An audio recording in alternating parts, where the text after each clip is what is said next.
هاي روجينا، ازيك؟ الحمد لله كله تمام. منوره مهرجان الدراما في دورته الثانيه. اول ما بقول 60 سنه دراما، اول حاجه بتيجي على بالك ايه؟ تيجي ريادة مصر للدراما، تيجي تفرد مصر في الفن، ان الوطن العربي كله اتعلم اللغة المصرية من الفن والمسلسلات، وده فخر لنا. بتيجي ان قوتنا نعمل قوة مؤثرة على الوطن العربي كله، وانا بشوف انه بقت مؤثرة في العالم. روجينا، لو هعمل قصه حياتك مسلسل هيكون اسمه ايه؟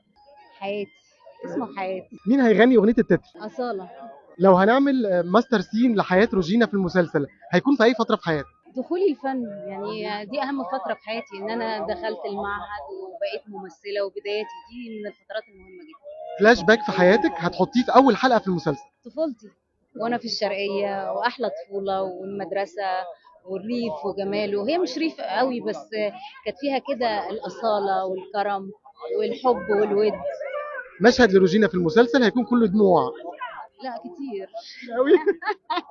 كتير قوي. لو هترشحي مسلسله تقوم بدورك انت روجينا في الحقيقه هيكون مين؟ يكون بطوله مين؟ بنتي مايا.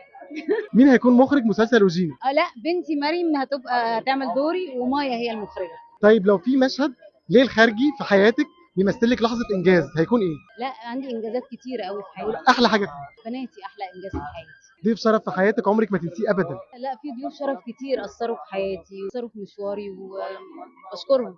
كلمه هتكتبيها في اخر حلقه مسلسلك، حكمه بقى ومقوله بتؤمني بيها، هتكتبي ايه؟ الاحلام بتتحقق.